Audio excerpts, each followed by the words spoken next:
welcome to God's 5 Minutes with Pastor Ed Wilson. Reach him at gods5minutes@gmail.com. Now, here's Ed Wilson with God's 5 Minutes. Hello, friends.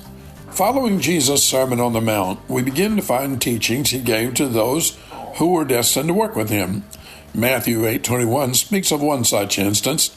And another of his disciples said unto him, Lord, suffer me first to go and bury my father.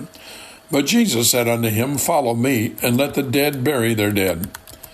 Everything would seem to say that is the right thing to do. No doubt this man meant what he said, and as soon as the funeral is over, he would come back. And yet Jesus Christ read him better than he read himself.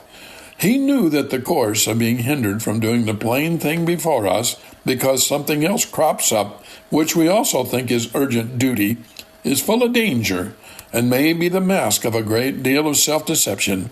Like the meal in the widow's barrel for which Elijah asked, Christ's supreme and pressing and immediate claims are always first.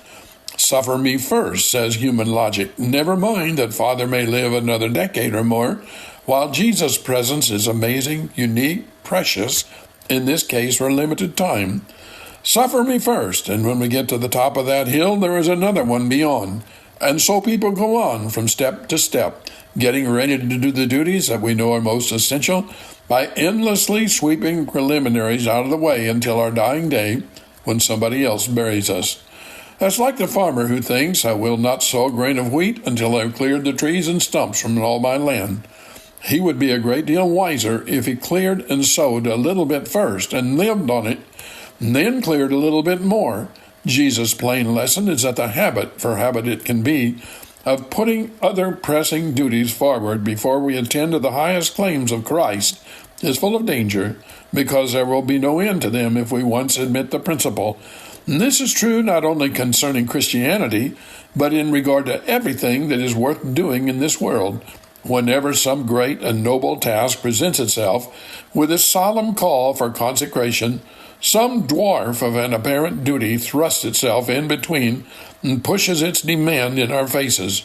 Take care of me first, and then I will let you go on to the other. But morally, this idea, however sincerely urged, is more or less unconscious self-deception.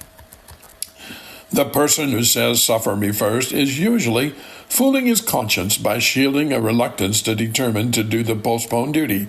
And although we may think of ourselves quite resolved in spirit and only needing the fitting vacant space to show that we are ready to act, in the majority of cases, the person who says, suffer me first, means, though he often does not know it, I don't think I'll do it. After all, even then, there are those who go to the end of their days, imagining themselves truly disciples to the end of their days, yet all the while delaying really to follow the Master. Now look at the apparently harsh and unreasonable refusal, so unlike the gentle Christ, of this apparently necessary request. He seems to contemptuously say, let the dead world go as it will. Don't even care about it. But if we remember that it is this same Jesus who came to bring life into the dead world, we shall understand better what he means. No, says Christ, first your duty to me. First in order and time, because first in order of importance. And this is his habitual tone. He that loveth father or mother more than me is not worthy of me. What an incredible claim that would be for a man to make of others. But this Jesus comes to us and says, I demand, and I have a right to demand, your supreme affection and first obedience. All other relations are subordinate. All other persons ought to be less dear. No other duty can be so urgent as the duty of following me. He has a right to say, because he is more than they and has done more than they, because he is the Son of God. On the cross he has died for all men. Therefore all other claims dwindle into nothingness before his. Therefore his will is supreme, and our relation to him is a dominant fact in our whole moral and religious character. You have been listening to God's 5 Minutes with Pastor Ed Wilson. Reach him by email at godsfiveminutes@gmail.com. Tune in next time to hear more encouraging thoughts from God's Word on God's 5 Minutes with Pastor Ed Wilson.